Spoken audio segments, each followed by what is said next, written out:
Welcome to The Good Pod, where we're talking about The Good Wife, Season 4, Episode 16, Running with the Devil.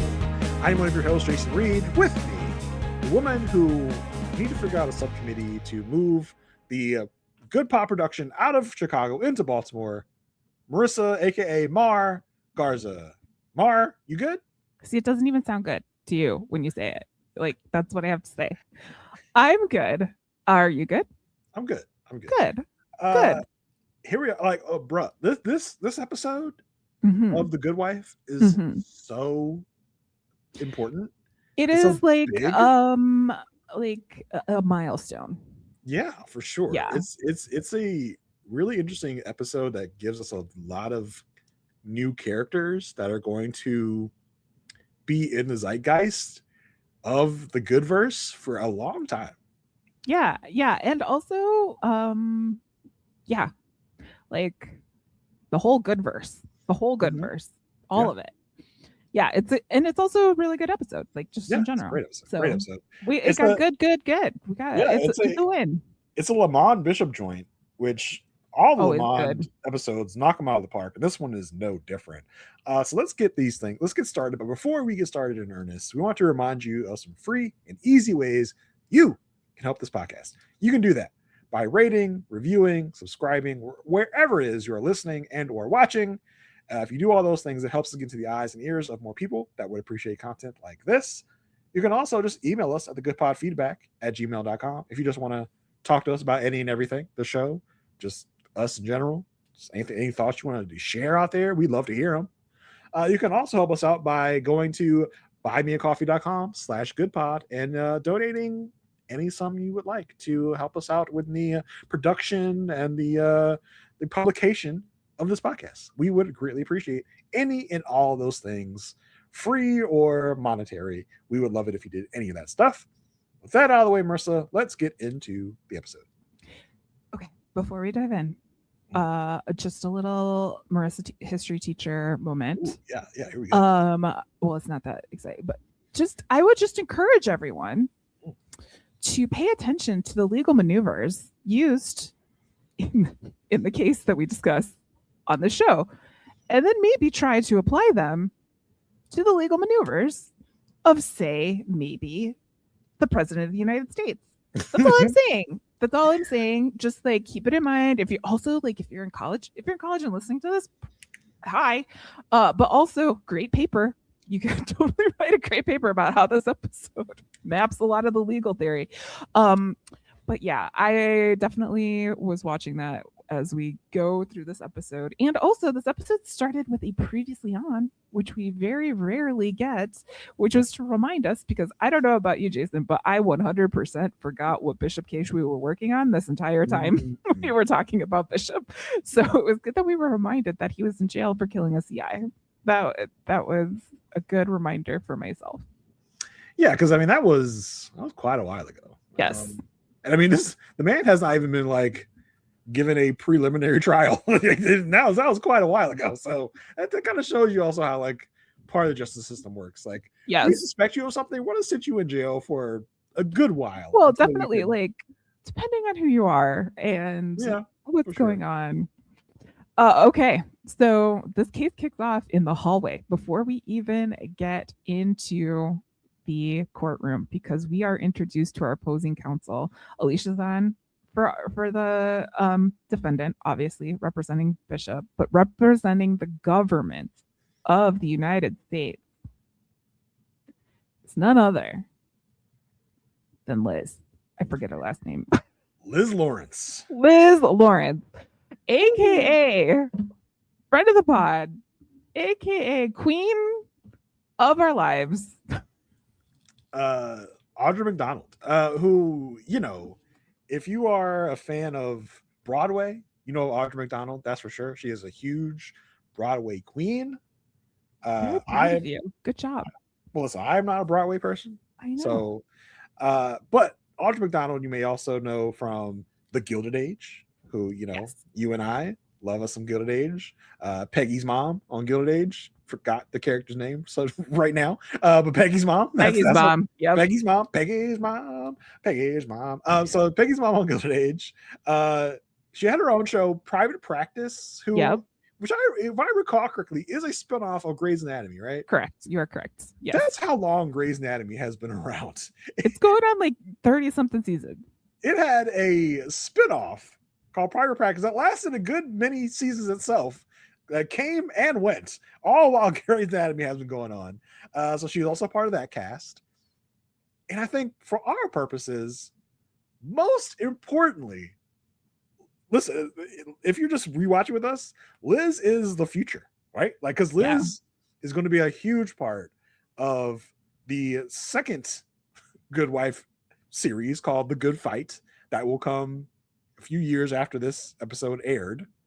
And from the second season, I think she's introducing The Good Fight on. She's a huge part of the show. Like, she's in the posters and everything. Like, she's huge. It's not like we're hiding or burying any lead here. Like, she is main character energy for sure. 100%. Next to her bestie Christine, who is also in the Gilded Age with her. So when we watch the Gilded Age this season, we're like, oh my god, Diane and Liz are going to be on the screen together again. And it's crazy because, I mean, like, mild, like, spoiler alert, this is the only episode Liz will be in of the Good Wife. Yeah, of The Good Wife. We don't see her again until The Good Fight, many years down the road from where this episode airs. So that was very interesting to me as I looked her up on the IMDb. I was like, oh, only one episode of Good Wife. And then I don't remember my thought process of when Liz came back on the scene. Was I ever like, oh my God, that's Liz from that one episode of The Good Wife. Well, and not only that, but like in her first scene, we are given so much context as to her intertwining with this story, because Alicia's like, oh my gosh, Liz was like, oh my gosh, Alicia. Like, they went to school together. They went to law school together and were rivals in law school. And if they were at law school together, who else was in that mix? William and probably Peter. Exactly. I mean, come on, Kings, come on. I've been saying, give me that prequel series. Not only do we have the triangle between Will, Peter, and Alicia, who we would know that Peter wins, but we never saw like how in their early days. But also we now would have this rivalry between Liz and Alicia in that show. Come on, Kings, give us what we want. It would be great. What we're asking for. But yeah, this was like crazy to hear because, like, Liz sees Alicia like, oh my god, like Liz like, oh my god, Alicia. Alicia's like if she had glasses, put her glasses on, like, who are Liz? You? Oh my god, you're Liz. Like, and apparently haven't seen each other for since law school. A lot of years, and they're like the quintessential like meet cute of like, I haven't seen you in forever. Like, oh my gosh, how you doing? How you doing? Hugs, see you on the inside, like all this stuff. And Carrie walks up and is like, who's that? And she's like, it's my rival in law school. She's like, is she good? Yeah, she's good. I would also like to know, is Liz a new addition to the state's attorney's office, given that Peter was just grilled about not having enough African American people? I wish we could have gotten a little bit more of that, like, background. Like, what's Liz up to? Is she a new AUSA? Because I assume if this is the first time Alicia's seen her since law schools, that this is a new position that Liz has been in. I mean, it does seem like we have AUSAs like coming out of our ears. Well, like, ASAs, because ASA like are at the state level, right? And then is this a state case or a federal case? I couldn't track that. Pretty sure it's probably a federal case, if I was to guess. I don't know. Well, sure. I do remember is the fact that Liz was a prosecutor is a big part of her character in The Good Fight. Like, it is something that she re-examines a couple of times, and so just a thing to keep in mind. But yeah, I would love to know how she got in, why she chose that, and she even like comes up to Alicia and is like, good guys, bad guys, here we are again. Yeah. Like, she's definitely like, she's all in on prosecuting. Like, she is a prosecutor's prosecutor. Also, that makes sense. She might be on the federal side, so that's why she hasn't like seen Alicia, in all of Alicia's goings on, because they don't do federal cases all the time. Yeah, but I mean, I guess it would be a federal case because the victim was a CI of the FBI. You know what I mean? Like, this is where I'm trying to like place it. Yeah. But yes, these two are They're excited to see each other and also excited to face each other. Well, they're definitely frenemies, right? They're like they're not like as Liz goes to hug Alicia, you see Alicia grimace. It's like, oh, this B word. It's like, oh, okay, like so this is not a fun meet back up. Like yeah, it's not like they're frenemies for sure. Yeah. So they get into court and there's an argument. It's hard to like determine what this argument is about, but basically it's about whether Bishop can see his son. Yeah. At some point. This is where we're starting. This is where we're coming in. And Liz is like, I don't know if you've noticed, but this man killed someone. Yeah. And Alicia's like, no, he didn't. It's basically like a yes, he did. No, he didn't. And the judge is like, hey, cut it out. Literally, Liz and Alicia like stare each other down and are like silent. And the judge's like, yo, up here. Like, yeah, my eyes are up here. Well, and they're waiting on this because like we keep thinking there's like evidence around the boyfriend that the boyfriend could have been the killer. And so the judge is like, okay, well, in the meantime, he can see his son every 2 hours as long as he's in the custody or supervision of U.S. Marshals. Yeah, it seems like this is just literally a like preliminary hearing, and like one of the items on the docket is like, can he see his son? Like, yes, we gotta get that out of the way. But also, this is like a evidentiary hearing to see like, is there actually enough evidence here to charge, indict, whatever the wording is, to go forward with this case? Yes, exactly. And they're leaving the courtroom, and Liz stops by. Alicia stops like, I always gotta let you win one, huh? And Alicia's like, oh, is that what that was? Is that what that was? She's like, yeah. Like as Liz turns, he's like, flicks the middle finger. Like women being friends, you know what I mean? Like that when there's power. Yeah, exactly. True. So they're like, oh yeah, the boyfriend, right? Like the boyfriend has evidence. Cut to, hey, the boyfriend's dead. Yeah, Carrie's like, well, Kalinda just called because she's not allowed to come here because you two can't be in the same room. But she just called me on the phone. That's right. And told me that the boyfriend who we are saying killed the CI, we're pinning it on the boyfriend. Yeah, he's dead. He killed himself. So can't really get anything from that. So that's like, that's our first major roadblock here. Yes. And during the visit with the son out at a park, we've got Alicia and his sister there. And Alicia's telling Bishop like everything that's like, it's okay, like we can work around this. And Bishop's like, I want you to work with this other lawyer. And this is something that we've seen Bishop do multiple times. Obviously, he's got different lawyers for different parts of his business. And so he's like, I want you to work with this guy named Charles Lester. And Alicia's like, if you're unhappy with our services, and he's like, no, that's not what this is. I need you to work with Charles Lester. And then he goes and plays with his son. But before he does, he turns to Alicia and says, imagine that. They might convict me for something I didn't do. Yeah. Crazy, huh? What? Like, I do a lot of messed up stuff. This is the one thing I didn't do. Dang it. Isn't that the way? So Kalinda and Carrie are reviewing a tape. This entire time, Bishop has said, I never knew this lady. I was never introduced to this person at all.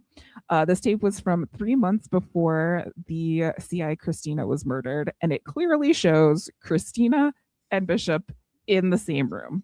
Like they knew each other, but the feds don't know about this tape. So Kalinda and Carrie are like, what do we do? Can't destroy it. All of this other stuff. In the middle of this, Carrie gets the phone call like, hey, I gotta go meet this guy, Charles. Yeah. So Alicia and Carrie go meet Charles Lester. And in another... It's inconceivable. In another adventures in profiling.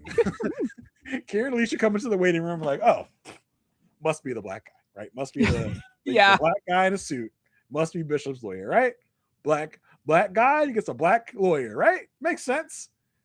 No, it is the smaller, older white man behind the black man that is Charles Lester. Charles Lester, played by Wallace Shawn, who, if you're a comedy fan, you've definitely run into Wallace Shawn in some way. If you're a fan of animation, you've definitely heard this man's voice a lot. He was in The Princess Bride, which I think might be... what do you think is his like most famous? That is where I know him from. Well, I was, born in the 80s. So that was like thrust upon me, but also Toy Story. Toy Story, where he plays Rex the dinosaur, and as I was like skimming his like IMDb, he's in so many animation, so many things, which makes a lot of sense because like he has definitely a voice for animation. Well, no, and I was just gonna say, but his like body is very like he's very distinguishable. Like I don't know, like when it's Wallace Shawn, like he doesn't even have to speak. He just like. But when he does speak, it's very like, oh. Yes. That's Wallace Shawn. Yes. Also, apparently, a big part of Young Sheldon, which Young Sheldon's not a show that I watched. Yeah. But apparently, he's a big part of that. So he's like a veteran of the game, right?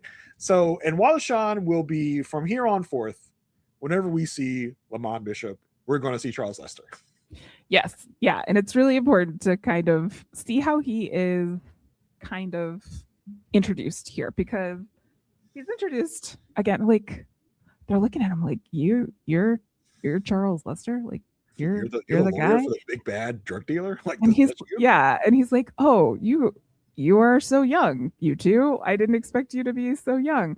Like, okay, well, let's go talk to this Ike Kramer guy. And also to point out, like Charles Lester is like very bumbling. He's very Elsbethian when we first meet him. He's very like he's got this legal pad. He's like, yeah, I have the address. I just don't know where it is. And we're now that we've been introduced to Elsbeth, been kind of trained to be like, I'm not going to underestimate. There's more of this person than the PCI. So that's a very apt comparison because it's like you might look at this guy, see him as an older, bumbling guy, but there's a lot more going on beneath the surface, as we'll come to find out. In this episode and then appearances later, there's a lot more that meets the eye to Charles Lester.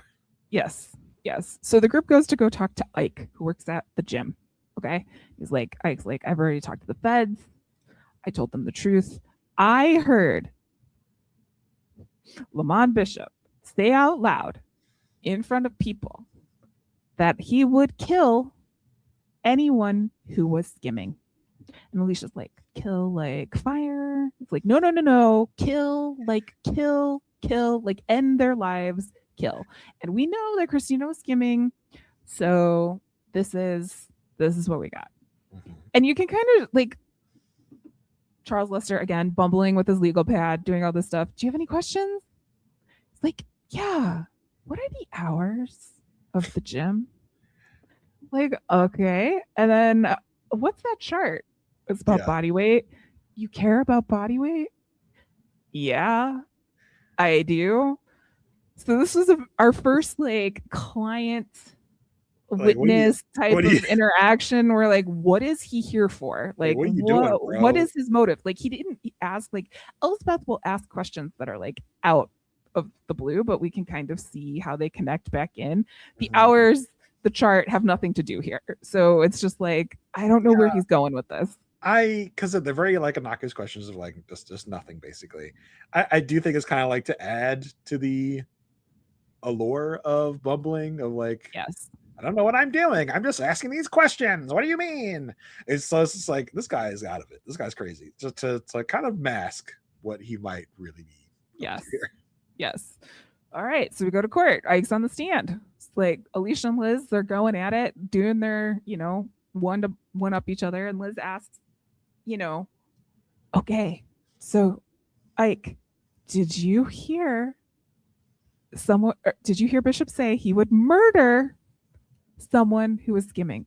And Ike's like, no, I didn't hear that. I heard that he would like fire someone. Carrie stands up, got to move for dismissal. Like, let's move this forward. And so it's becoming like this. Charles goes to a meeting, learns information, witness changes story on the stand.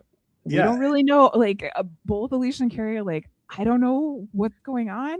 And then as they're wondering this, Charles walks in and is like, hey, I heard about this tape. Maybe we should look at this tape. And they're like, huh, okay. Yeah, because they're confused. And like, I love it in the courtroom where this is all going on. Alicia, like, she goes to Bishop to like warn him, like, listen, he's gonna say some really damning stuff, but like, just relax. We're gonna lose this moment right here, but it's okay. It's gonna prepare us. Like, don't worry about it. Don't get mad. We're gonna lose here. And then for him to be like, nope, didn't hear him say anything about murdering anybody. It was like, wait, what? Like, well, and this whole time, like Bishop is calm, like we calm. would expect to be, but like he knows what's coming. Yeah. It was so funny. Alicia was like preparing him to lose, and it's like, nope, actually, I'm gonna. And like you said, Carrie and Alicia look at you like, what's going on? Like Carrie was like, I don't know why he would change his tune. Like maybe we intimidated him, right? Like me and you, Alicia, like the two of us, and Lester comes in like, oh, the only other person that talked to this guy. Like I think this really starts to get like the train rolling, like something weird's going on. But yeah, Charles like, I want to see all the evidence now. Show me everything. Yeah, and then they go talk to. I did not catch the name of the guy at the bowling alley. Did you catch the name of the guy at the bowling alley? I was just like bowling alley guy. Yeah, bowling alley henchman. Yeah, Lamont Bishop henchman. Basically. So Alicia and Charles to go meet bowling alley guy, and while they're waiting for him to show up, Alicia's like, "Hey, Charles, I looked into you. Like, you've been a lawyer for 25 years and you've never been in court or even like wrote a motion or anything, and you've only had one client." Charles is like, "Look, I like to work from home. I don't like court. What I give Lamont Bishop is dedicated service. It's like I'm like Abe Lincoln, okay? Like this is who I am." And Alicia's like, "We don't need your antics to do this. We have enough to like win on our own. We don't need this." And while they're having this conversation, bowling alley guy comes and he's like, "Okay, I talked to the Fed. And this is what I told them. I saw Lamont Bishop get into a tan car." "Okay, like this car?" "Yeah, like that car, the car that Christina was found in." "Okay, cool." Charles's follow up: "How old are your kids?" Oh no. Because the guy's kids are the bowling alley. It's like, so how old are your kids over there? It's like, we talked about the kids a little bit. He's like, my daughters are that age. When they get older, watch out. Yeah. And Alicia's like, "Did you just like threaten this guy?" I was like, "Is that what you think I did?" I just was asking about his kid. Like, I don't know. Back in court, bowling alley guy's on the stand, and he's like, "I guess I never saw him get in the car because I was high on oxycodone." Yeah.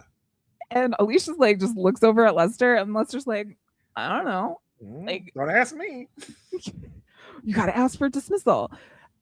Okay. At the same time, Liz stands up and she's like, "I know about this tape, right? Like, we got to get to this tape." And the judge is like, "Well, I'm also interested in the testimony of Dexter Roja because his affidavit was very compelling. So I want to hear this testimony." Liz can see what is happening. This has been 2 witnesses now that their testimony has changed, and goes up to Alicia and kind of calls her out on this pretty explicitly. Like, "You are intimidating witnesses. We used to feel bad for you. Like, all of us from school would call each other when we saw what was going on in the news with you and your husband. Like, we used to feel bad for you. But now I can see you were made for each other." Oof. And Alicia's response here, again, girls being friends with girls. "You know how much I've thought about you since college? Never. I've thought nothing of you." I was like, damn, Alicia got like Liz hit her with like a jab, right? It's like, bam. Alicia's like, "Oh, that's it. Alicia came back with a haymaker, like boosh. Like, and there are these lines in The Good Wife where like, if you just added the word like bitch at the end of them, they're like they punctuate so much. It's like, "You know how much I thought about you since school? None at all.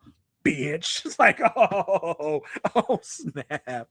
And it's like, it's the best comeback in the world because like, "Oh, you are so involved with me. You think about me so much. Like, I think about you none. I have not had a thought about you. You are not important to me at all. I'm so important to all you and all my little law school chums and buds. Y'all talk about me like I'm on your minds. I'm living rent free in your heads.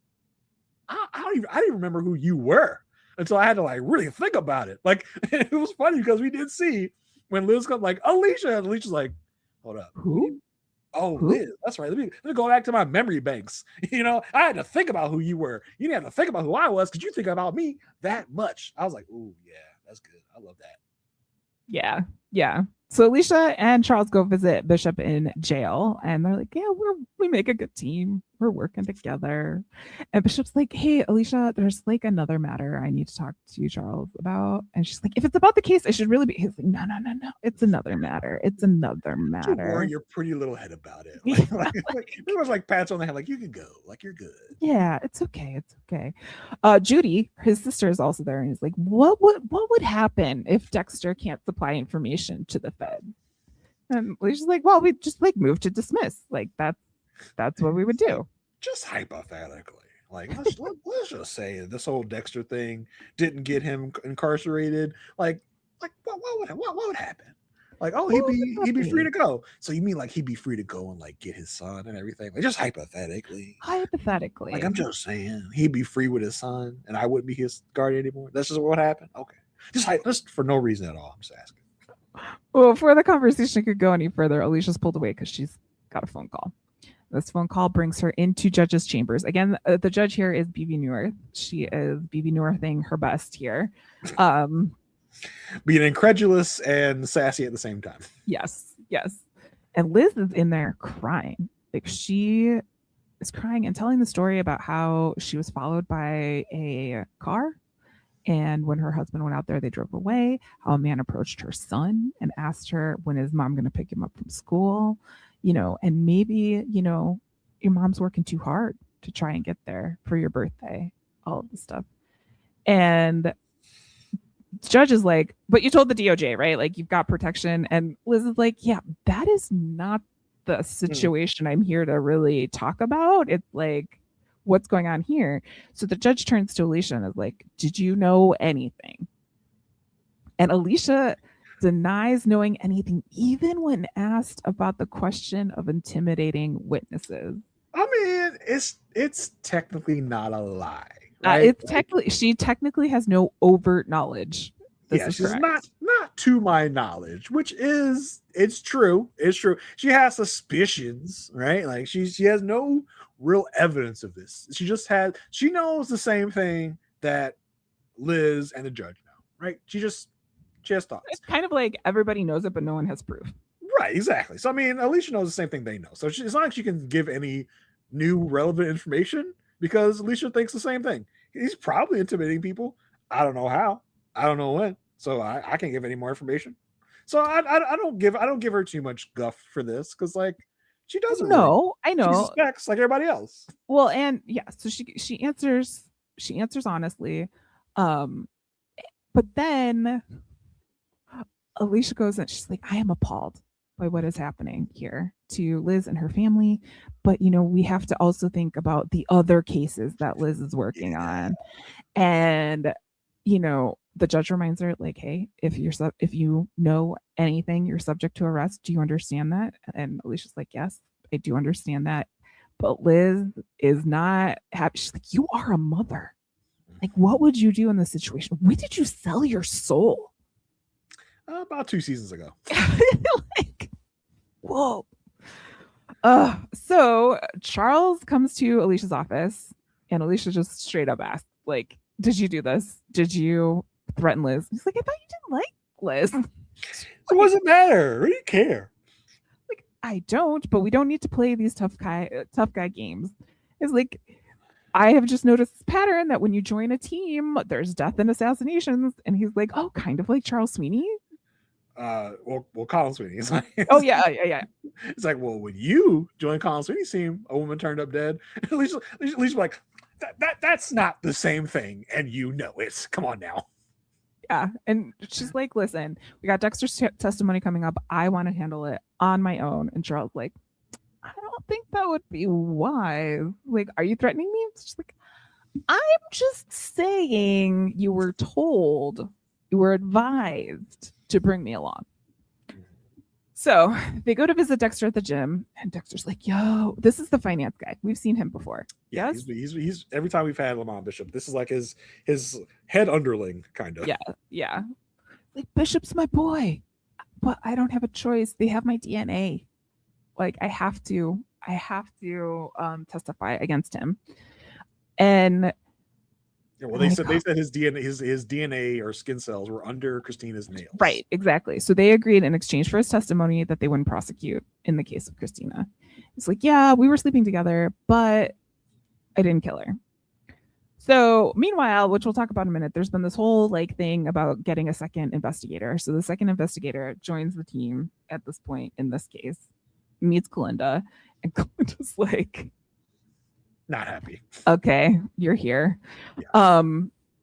And so they start looking at files, and Kalinda hesitates, like giving Robin any information, which is to be expected. But then she's like, okay, I'll play this game. Here's a file. And Robin looks at it and she's like, huh. And she goes, why don't we just keep our hubs to ourselves? And then Robin notices that in Christina's body was a chemical called the denatium, I think. There we go. Yeah, that one. And she asked, was she poisoned? It was like, no, she was shot. And there's not enough in her system that she could have been killed by this poison anyway. But what about nail biting? Sometimes there's like clear nail polish that doesn't taste good that you can put on your nails so you don't bite your nails, and that could be where she got this from. So Carrie goes and presents this in court, and Alicia argues that Liz threatened Dexter with information she knew would be false because there are no fingernails. She bites her nails. Yeah.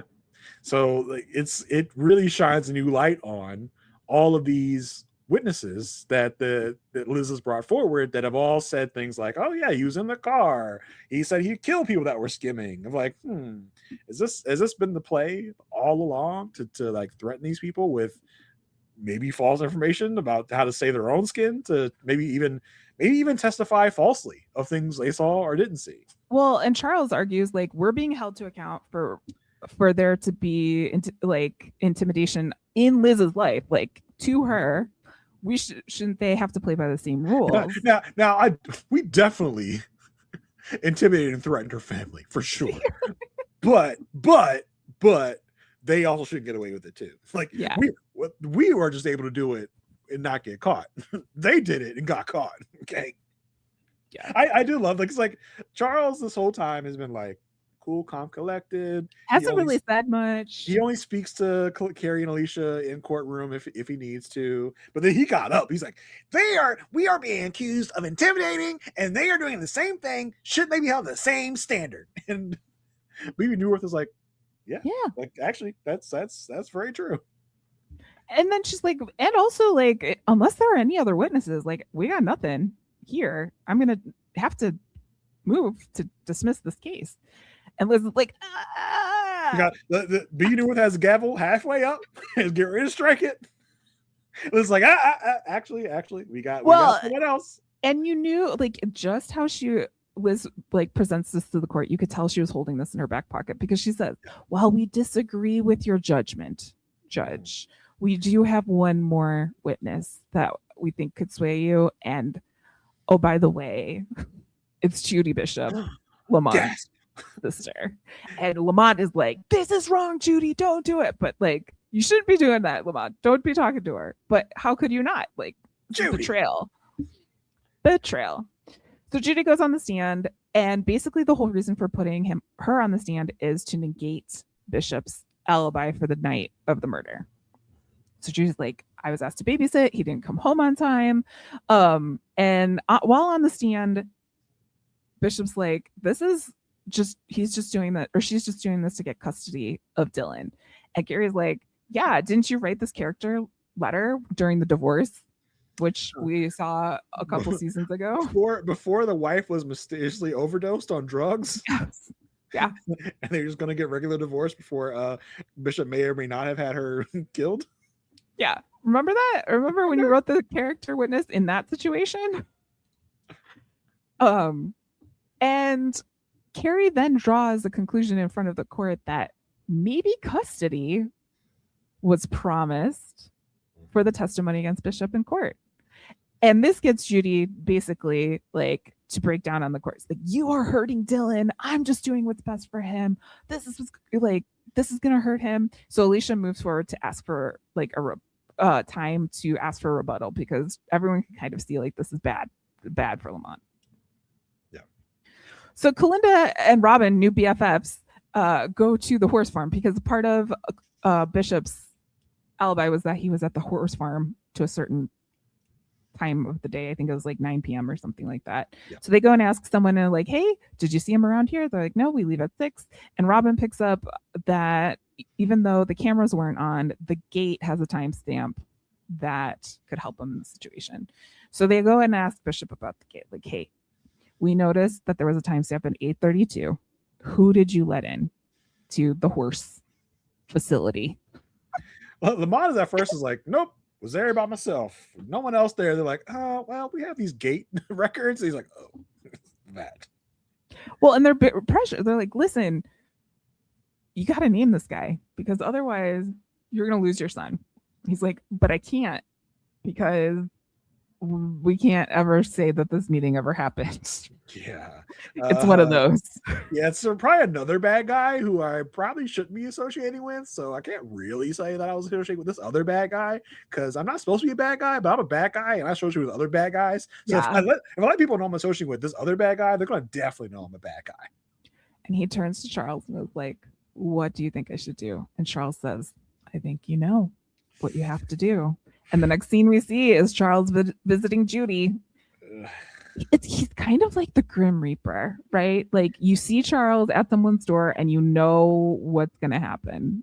And like, I don't remember like ever seeing this, but I do wonder if we ever see the other shoe drop on Charles. And do we like, or is it always just hinted at? Like, will we ever see Charles actually like get serious and intimidate someone? Like there is something that happens in the good fight, but I can't remember exactly what it is. But there's he's definitely, because it seems like in this he's doing the dirty work himself. Like, you know. Well, he's definitely going there to threaten her to say, for sure. Hey, yeah, listen, Judy, can I come in?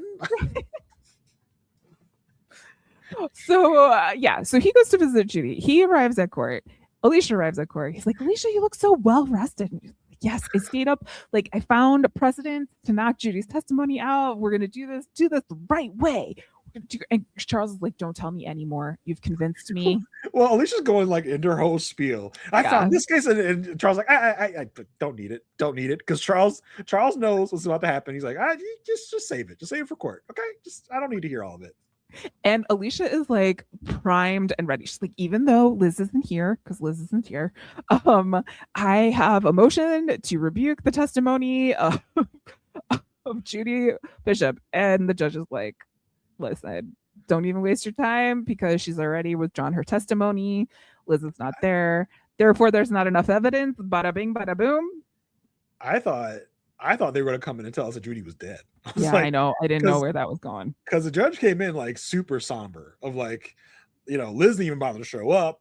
The judge is coming like she's shaking. I mean, I guess because they all know what happened. They all know why Judy's not testifying. And it's extremely apparent now of like, this guy is a monster. He's out here like intimidating all the witnesses. We can't prove it, but we know that's what he's doing. So like Liz was just like, I ain't even gonna mess with this no more. I ain't showing up. Yeah. AKA Audra McDonald had a busy day on Broadway. She couldn't show up for the shooting schedule. Yeah. And also, I would just like to say to Charles, sometimes the fixer has to switch sides. Sometimes the fixer has to testify in front of Congress and let people know about signed checks to porn stars. Sometimes he has to apologize to any porn stars that he may have intimidated along the way. Sometimes. Yeah. So this is just like another, like being Lamont Bishop's lawyer is like playing 4D chess because you never know what move is going to happen and who's going to be brought in and how they're going to deal. There's a point like when Judy goes up to the stand, Carrie's like, now what? Like, now what do we do? And the thing is they are being protected by Bishop because they don't know all of that stuff, but at the same time, they're not able to really like do their jobs. So I've always loved this relationship between the firm and Bishop because of how, unfortunately, they manipulate the law, but they show the audience how the law can be manipulated. Yeah, for sure. 100%. And it goes to like, I know what the law says we can and can't do, but I don't care. Right. Like, what is the law? We're not allowed to intimidate witnesses. Okay, whatever. I'm going to go intimidate witnesses. I would just like to point you to the news from 2016 through or even before, in some of the cases where people weren't paid for construction work. You know what I mean? Like people. Yeah. And the crazy thing is, as Lamont says earlier, in this case, he's actually innocent. So I'm sure in his mind, he's doing the right thing. He's like, listen, I didn't do this. These people are lying on me. I'm just making sure they don't lie on me. Well, okay? Yeah. And he's like, I can't let this play out. I got to take control and I got to make sure that it turns out in the way that I need it to. Yeah, for sure. So that's what was going on in the case of the week. Back at the firm. Oh my gosh. Well, I don't know if we spelled it out, but Lamont is yes. Like the case is dismissed. Lamont is freed. He is now back among the law-abiding citizens. Free to roam. Yay! Yay? Question mark. Yay! Yeah. So the firm is coming, like they're feeling high. They're like, oh my gosh, you got money again. There's lots of new furniture coming in. There's the new art is back. Got the thing. Like we've got lots of stuff. They're having meetings upon meetings. Alicia is appointed to the steering committee, which is like over the budgets and everything. But we can still see that David Lee is very much in charge of the situation. He wants to get back on the 27th and the 29th floors. To which Diane is being a little hesitant in doing. She's like, we need to grow, but let's just grow a little bit more carefully because they don't necessarily want to be in the same situation we were in before. And also at the same time, can we get a second investigator? Yeah, I mean, and he's like, listen, Kalinda is being stretched thin. Or like, I'm sure if you ask Kalinda's like, no, I'm not. Like, I could have more to do. Like, yeah.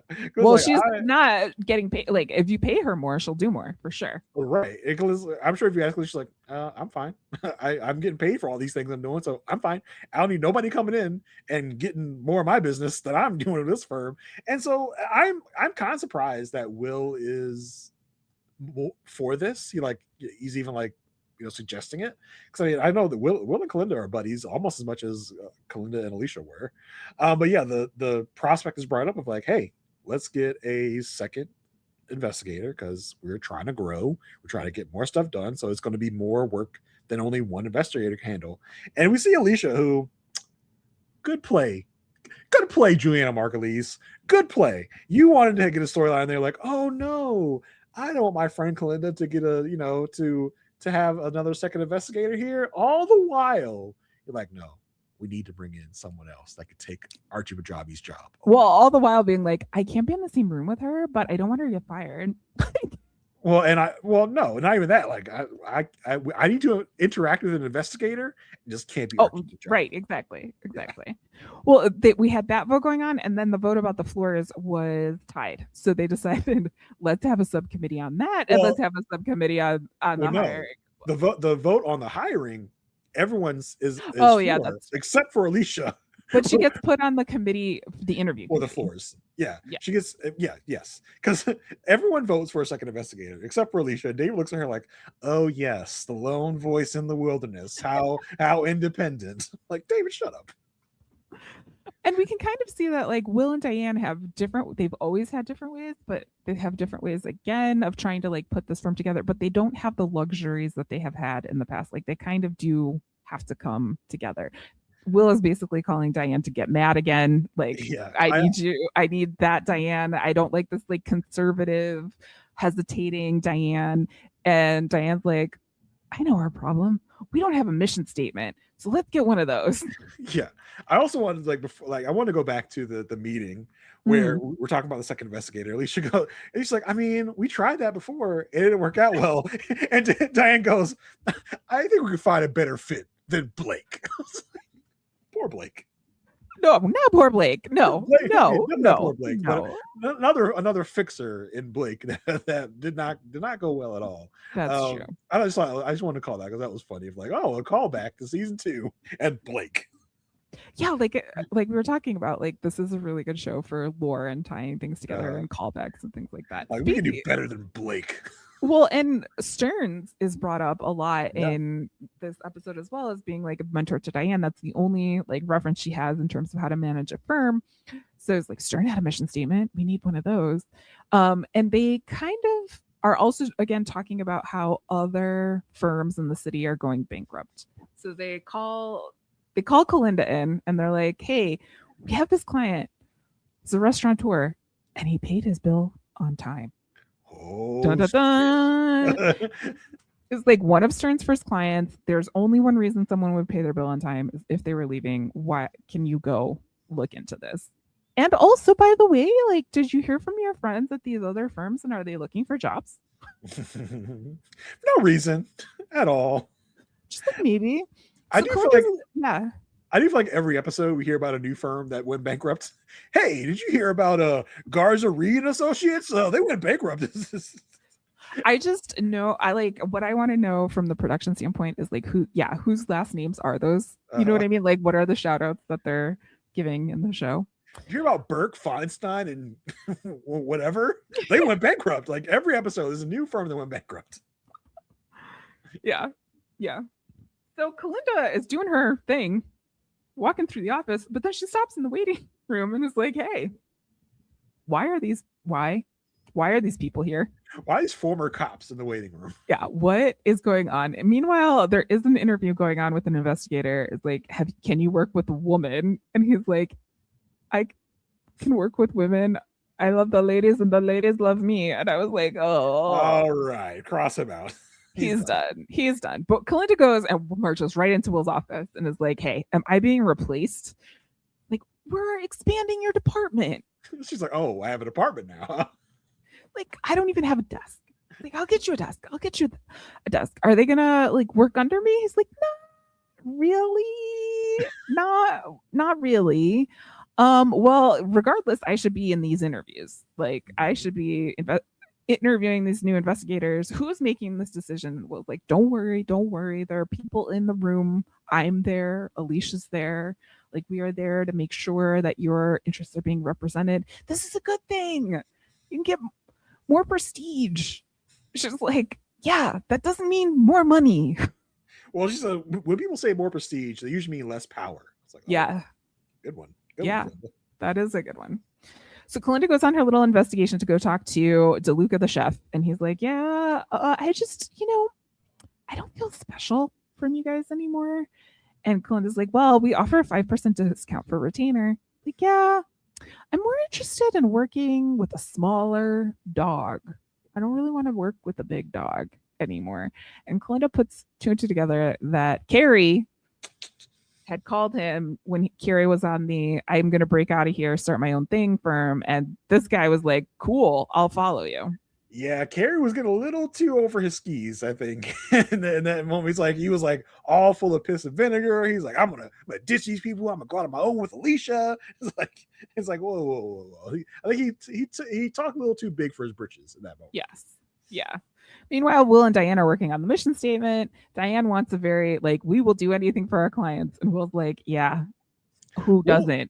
Will's all about, I want to be the biggest, the baddest on the block. Will's like, I want to show our power. I was like, okay. I feel like Diane's a little more in reality, and Will's like, we want to be powerful. We want to be the biggest and baddest out there. Like, all right, calm down. Well, but then Diane actually has calls him out, and he's like, look, you weren't the one really dealing with all of this. You were suspended. You were, I was the one having to make these calls. I just don't want to go back there again. And kind of checks him and says, look, you don't really know what it was like. I mean, and they just escaped their second time of having no money. And Diane has this posture of let's just relax for a minute. Let's just sit in this moment where we're successful. We have some reserves. Let's not spend the money as soon as it's coming in. She's really practicing being conservative in their finances. Trying to take what Clark taught them. Yeah. they don't run into the same thing again. Will's like, F that, bro. We need to get everyone Teslas. We need new art. We need everything. We need new floors. We need like 3 other floors. And Diane's like, whoa, buddy. Like, let's take a beat. Maybe not. Like a second. He's like, Maybe. nah, bro. Then we are in the second interview with the candidate for investigator, who we did meet in our earlier conversation. Her name is Robin. She's definitely like there in like jeans and a sweatshirt, and she's like, I was babysitting, they told me to call in, and Diane's like, but you worked for the Treasury Department? Yeah. It's like, okay, well, we have like a tone here, and Robin's like, I could do tone, I could do this. Like, and Will advocates for her here, saying that, you know, Kalinda was a different choice. She worked out well. Why can't Robin, you know, be a different choice? And I think it's also good for an investigator to like be someone that kind of catches people off guard. And Alicia's like, I'm actually arguing that, you know, it'll be good because she won't challenge Kalinda. Well, yeah, because Diane calls out both Will and Alicia, like, you just want her because she won't like buck up against Kalinda. She won't challenge Kalinda. She's a little more meek and mild than a Kalinda is, so she's not going to like challenge her. Will's like, no. Like she's just like, she's different like Kalinda, right? And Alicia's like, no, I'm actually advocating because she will not challenge Kalinda, and it'll work out better if Kalinda does not feel threatened. Which point is true. Definitely has a point for sure. So I was like, yeah, that makes a lot of sense. And everyone's kind of like, I think they convinced her, like, let's give her like a try. Let's give her a month trial. Yeah. Well, it's like, let's give her a month, see how it goes. Make sure that Kalinda trains her, see how it goes. So Kalinda brings back the news about the chef to Will and Diane. It's like, he's thinking he's leaving us for who? Kalinda's like, he didn't say. Well, did you ask? Yeah, but he didn't say. He's looking for smaller startup firms, and Will's like, one of our guys. Like, because it's like, I don't know. Why would you think I would know? Hilarious. And then they're like, oh yeah, by the way, we just hired Robin. You're gonna have to train her. And she's like, great. There's nothing worse than like when you're working and someone's like, hey, especially for me when I'm like in jobs of like, I do work an hourly wage job. And I have had the situation where like, basically it's like, hey, we're bringing in this person to take hours away from you and we want you to train them. Yes. It's like, why in the world would I want to do that? Why in the world? And also, why aren't you going to pay me more for training? Because that's different. Why do you want me to work against myself? Basically, it's like, that is quite a bold ask of someone to be like, we want you to train possibly your replacement, if not even your replacement, just someone to take work away from you. It's like, wow, okay, cool. And Kalinda has like kind of the right phrase, like, and if I don't, and Diane's like, I mean, Diane basically like threatens her without threatening her, of like, we're just telling you to, like, you don't really have a choice. Like, yeah. I mean, and she's also like, we're growing, we're gonna need, we're gonna need more. We're asking you for a favor. Yeah, she frames it as a favor, but it's also kind of like, if you don't do this, it's kind of like a Lamont Bishop favor. Yeah, you're gonna need to do this favor. But then, like, Will and Diane take this moment, and they're like, the family's growing, and out of nowhere, the sweet dulcet tones of Josh Charles come out singing the Growing Pains theme, which, gotta say, classic. If you are doing a TV theme medley, the Growing Pains theme has to be there. Got each other. Got the world spinning right in our hands, baby. You and me. We gotta be the longest dreamers have ever been dreaming. Okay, enough. That was great. Like that copyright. Also, like, I would kill at a TV show karaoke. Love it. When I get to Chicago or you come to Baltimore, that's the first thing we're doing. Let's do it. But and you can't hear that you can't even hear like a sentence of that Growing Pains theme without like singing it in your head. Or you know who wrote it, right? No. Was it Thicke? Was it Alan Thicke? It was Alan Thicke. Yeah, that's right. I remember that. Yes. So this weirdly, it felt like an unscripted moment. Like it was like it really did. Like did Josh Charles just go ahead and do that, and then Christine Baranski like played along, like almost like hit them with her binder. Yeah, he Josh Charles gets up and Diane gets up like jokingly like swats him with her files. I'm like, that felt unscripted. It felt like, even if it was scripted, great, fantastic. It felt like a great moment for Will and Diane of like their buddy pal relationship and how like fun they are with each other. I love that. This is a small moment, but I loved it. Yes. Yeah. So Kalinda meets Robin and and you know when you're training someone and then you always have someone over your shoulder that entire time when they're like walking, kind of the situation. That's like, I know I said to follow me, but you don't have to follow me. Like everywhere. I've had this situation so many times in my work life. It's so annoying. Like small tangent. It's so terrible to be so good at your job that they make you train people, and it's the worst. I hate it so much, but I have to do it all the time because I'm so good at my job. They're like, let's put him with Jason, who's so good at his job. I'm like, I hate this. This is terrible. This is the worst thing I can do. Like, I just like to give you a little insight of my job. I work independently, like all day, every day. Love it. Work by myself. Do my own thing. When I get partnered with somebody, and I gotta talk all day, which outside of podcasting, I don't talk like ever. So like, it's so annoying that I have to talk and explain my job like all day for like 8 hours. Ugh, it's terrible. And Kalinda is just like rightfully annoyed with Robin. She's like, I mean, she could act worse to Robin. She could have. She's just like, hey, like she doesn't really say much. As you said, they were like looking over the autopsy of Christina, whatever. And like Robin's like, oh, what about this? And Kalinda's like, let's keep our huzz to ourselves. But she does give her a file to look over. And Robin, for her part, does come in clutch, come in useful in a couple different ways. Well, yes. Yeah. But in this first encounter, Kalinda's walking over to Carrie to like have and Carrie's like, blah, blah, blah, DNA, fingernails, all this stuff. It's like, yeah. Walks out. So Robin like walks out of Carrie's office and like Kalinda pivots and closes the door because she has to talk to her about the restaurant guy. She put a quick U-turn of like, skirt. Like she juked her basically. It's like, you think I'm going to go this way, but I'm going to turn back and go this way. Close the door on you. Because like Robin comes in with Kalinda or like, and Carrie wants Kalinda to like look over the autopsy, whatever. He's like, yeah, we gotta prove that Dexter Roja's fingerprints weren't blah blah blah blah blah. And like Robin is like in the doorway, like looking in, and Carrie's just like, hello. Who are you? Who are you? And Robin introduces herself, and Carrie in the moment is like, oh, you have a little assistant, the Batman. It's like, I love that he called her Batman. Yeah, so well, Clint is like, okay, not now. I need you to know you need to cool it with trying to get clients for the thing. It's like, well, like maybe I'm gonna leave. Like maybe that's the thing I'm gonna do. Did you tell him? Did you tell Will and Diane? She's like, no, I didn't tell him. Okay. So after the Lamont Bishop case situation, Carrie and Kalinda meet up at the bar. He's like, you didn't have to do that. She's like, well, it's all in a day's work. It's like, no, it wasn't all in a day's work. She's like, what do you want? He has no words, just leans right in. And she's like, no, I can't do that. Why? Because you want more and I can't give you more. He's like, because of the women. Oh boy. No. This man, the people in this show have never heard of a bisexual person in their lives. They're like, oh, because you just like women. Like, no, dummy. I like men and women. That has been greatly established. Like, what do you don't get?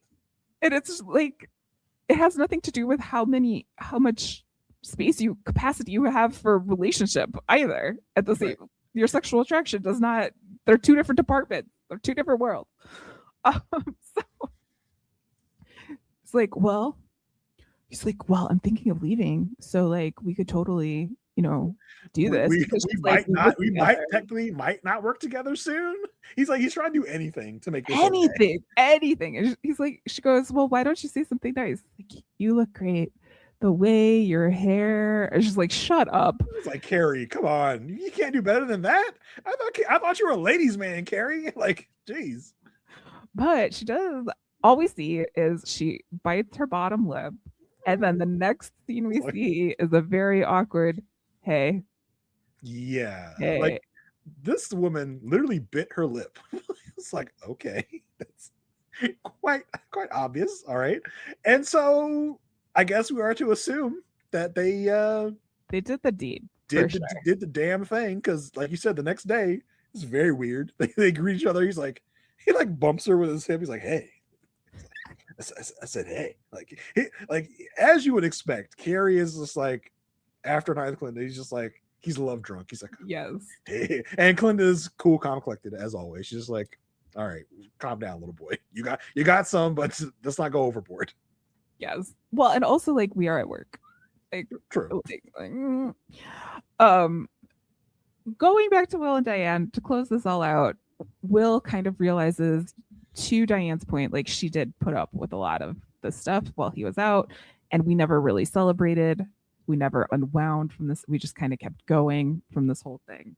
And so he brings her a drink, and also the sign from the 27th floor.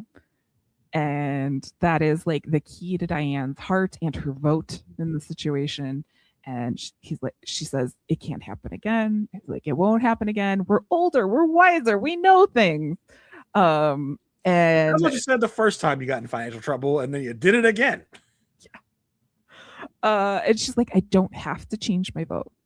And he's like, you're right. You don't have to, but I'm glad you did. So it looks as though we are expanding back to the 27th and 29th floors now, because the vote has been broken. This was Will's attempt at a subcommittee. He didn't have a subcommittee. He kind of just he did not want to do a subcommittee. He's like, I would rather do anything than research the economic impact of going to the 27th, 29th floor. I'm just going to try and pull at Diane's heartstrings to make this happen. Yeah, and he did. And it worked. Yeah.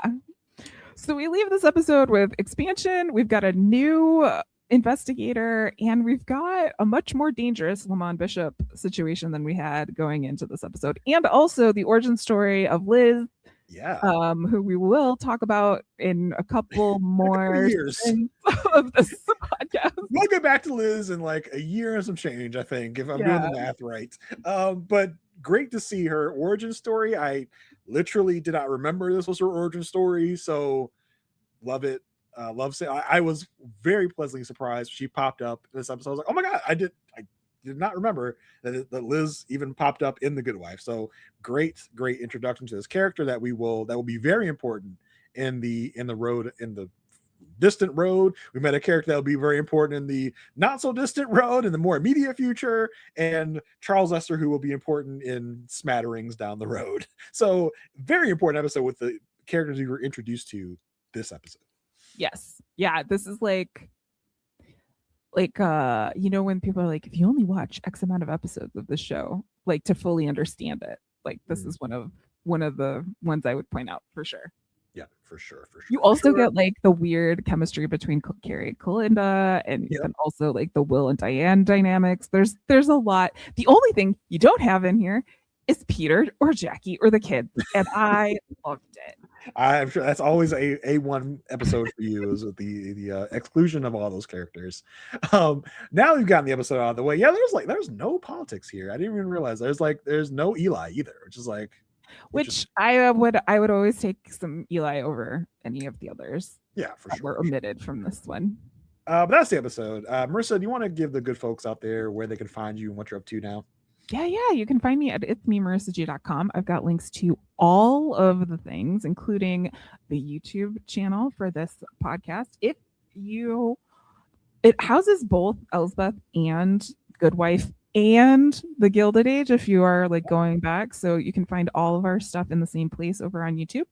Links to that is there. Also links to my podcast on Whirlwind Podcasts with the gang over there. We are watching Pretty Little Liars, one previously on at a time, and I am also going through space with my sister, and there has just been like a transmission from space and some new podcast episodes for you in the feed there at the USS Sisterhood, where I watch Star Trek The Next Generation with my sister. There's also a link to my Instagram if you'd like to connect with me there as well. I am trying to do things with my business, which is basically helping people with systems, helping small teams, people who work with different clients, figure out their systems, making sure that they run and support them.